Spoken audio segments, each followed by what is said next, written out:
wary of the Fairy-type Pokemon here. You can cover those with either EG or your own Tinkaton. So I'm curious to see how that's going to go. Here we go to game number 1. We lead Tinkaton from K1misatow against this Feraligatr from ItsUrvy. This is a decent matchup for Feraligatr as it resists Gigaton Hammer. We see one Fairy Wind and then the switch into Licky, which can soak all this Hydro Cannon damage quite comfortably. But I would not be surprised if ItsUrvy would throw the Hydro Cannon and then swap into the next Pokemon. It's just getting a little bit of energy first there. Hydro Cannon number 1 going through. As you can see, doesn't even knock it down into the yellow here. But exactly like you said, Martin, now swapping in, saving some of that energy and soaking it all on the Azumarill that's come in. Shadow Ball is one of the most efficient charge attacks in the game after the buff recently, and is really putting Licky in a decent spot here. It can actually fight back quite well, even though both attacks that is launching here are not the same type of attack bonus. Normally, Pokemon that launch charge attacks and fast attacks of the same typing of this Pokemon would deal more damage. Licky doesn't need that. Shadow Ball is just so strong. Doesn't even need the play rough coming through. Catch, though. Actually catching here onto that Tinkaton. Great play. Great counting by K1misatow as too. Recognizing his switch timer was up. Where's his energy going to go? Into a not very effective attack, and now just starting to swing the hammer. This is a great opportunity to build up some more energy. Another player is coming in, but this is only resisted, so K1misatow is not going to put up a protection here. Are you going to swap in Feraligatr at this point? ItsUrvy is not exactly strong into this Tinkaton in the back, so he brings in the Feraligatr. You don't want Tinkaton to get that energy advantage.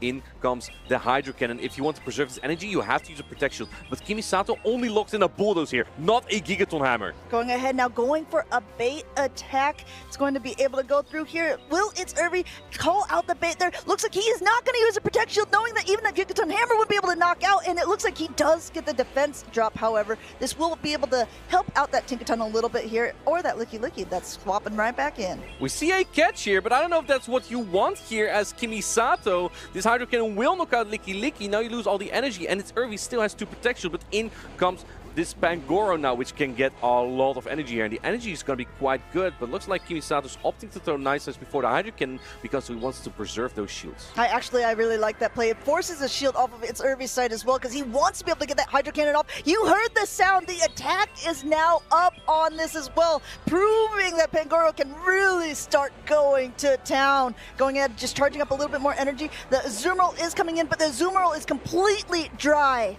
It has no energy to take on Pangoro, and you're already so low on health here. A Nice Ice won't knock out just yet, but I think you get Karate Chop down, so ItsUrvy has to preserve Azumarill here. But the timer's up again. K1misatow's just switching and dancing with the clock here. Azumarill's about to meet its maker. Take this hammer. Boink is going to knock out Azumarill. What do you bring in now? Can you get the Fairy Wind down off Feraligatr, or do you have to bring in Ferd at this point? Can Tinkaton get to another charge stack? The Gigaton Hammer just went off there. There is a little bit of energy for Alligator. His energy dry. Bulldoze is ready to go, and that's exactly what's going to happen. However, now that Tinkaton is quite low, and K1misatow has not seen that Furret yet. Tinkaton is in the spotlight right now, but do keep in mind that this Pangoro is still healthy enough to take a Swift. Oh, going for the Swift immediately. ItsUrvy does not want to take any chance on a potential Gigaton Hammer, even though K1misatow wasn't there yet, but this opens the door for a close combat. Going ahead, seeing not even swiping all the bubbles, still enough to knock out, and now it is going to be time for what Jay calls pandemonium here as he reaches a close combat. This heavy-hitting fighting type attack against a normal type Pokemon. Sayonara, Furret. This is going to take it out in one single charge attack. Pangoro having success in its first match here in Utrecht. Going ahead, taking game number 1 quite decisively and making others maybe take note of a fighting type Pokemon that could be meta relevant.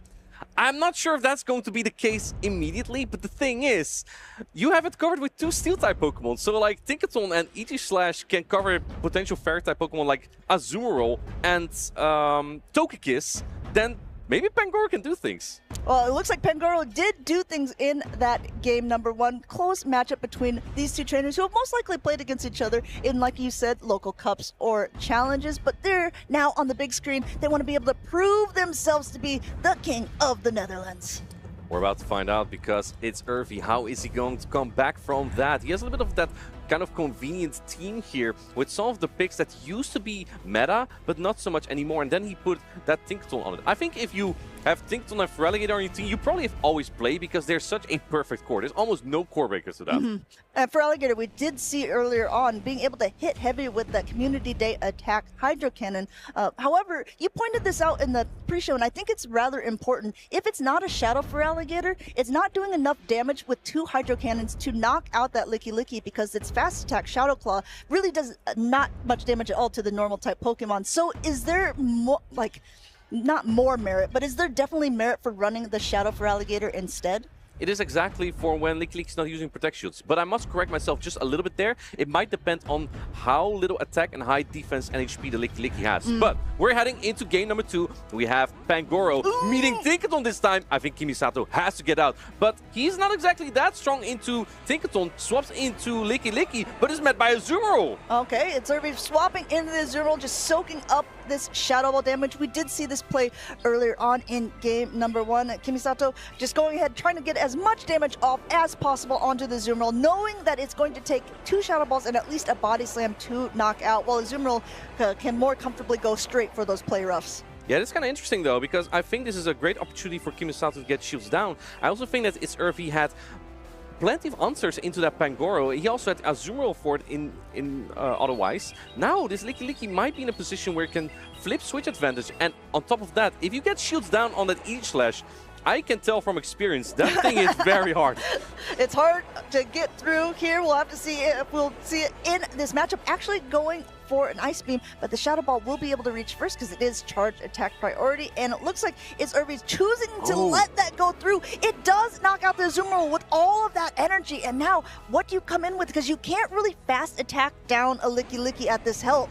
So it looks like ItsUrvy is going to swap in the Feraligatr. Feraligatr is going to soak a Body Slam though, but like you pointed out, Shadow Claw is double resisted. It's hardly dealing any damage. You'll have to get a microscope to see any Shadow Claw damage coming into this Pokemon, so you have to launch a Hydro Cannon here. Going ahead, just charging up a little bit of extra energy. I do like this, well, not wanting to throw the Hydro Cannon immediately when you get it, but K1misatow said, nah, okay, I'm pretty comfortable in this matchup here. I know that you're going to have to only throw charge attacks to be able to get me low. Now throwing a Body Slam, still just chunking away at the Feraligatr on the side of ItsUrvy. He wants to get those shields down. That's why K1misatow is using those Protect Shields here. Because when shields are down, EG/Slash goes to town. ItsUrvy may be miscounting just a little bit here because Body Slam just comes out so rapidly. Do you use your Dex Protect Shield? No. Feraligatr can hang on. It's very low, however.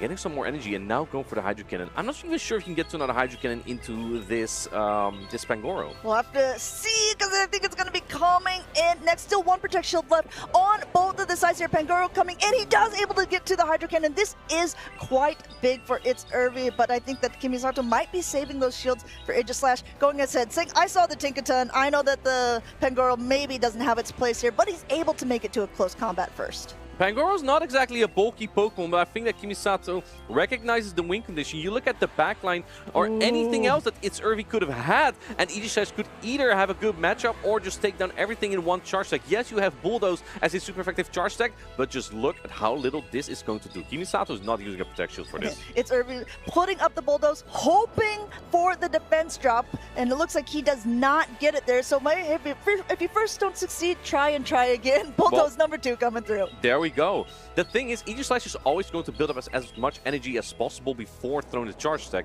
because once you use a charge attack, the shield form will actually convert into the blade form, and the blade form has just about as much bulk as a Haunter. I don't know if you've played Haunter before, but it basically faints to a gust of wind, and you want to soak all the damage on this shield form. Even though it doesn't do any charge fast attack damage, you just go through the charge attacks, and now you're going to unleash the full force of EG/Slash. Tinkaton, only Pokemon standing on the side of ItsUrvy. It looks like the Shadow Ball number 1 going through as it swaps to this blade form here, hitting very, very hard, and number 2 already ready to go. This is what makes EG/Slash an incredible Pokemon. Yes, you have almost no fast attack damage, but you can stack 2 charge stacks with that Shadow Ball buff earlier this season, and with that, you just launched back-to-back charge stacks. EG/Slash just runs through this whole team. And K1misatow has learned from Tontepateus from Prague maybe. He wins this match and he moves on to win his round 2. Taking the game quite decisively there. Once the shields were down, I think you saw the stone face of K1misatow while he was playing, but he must have been grinning on the inside when he knew exactly how to win that there.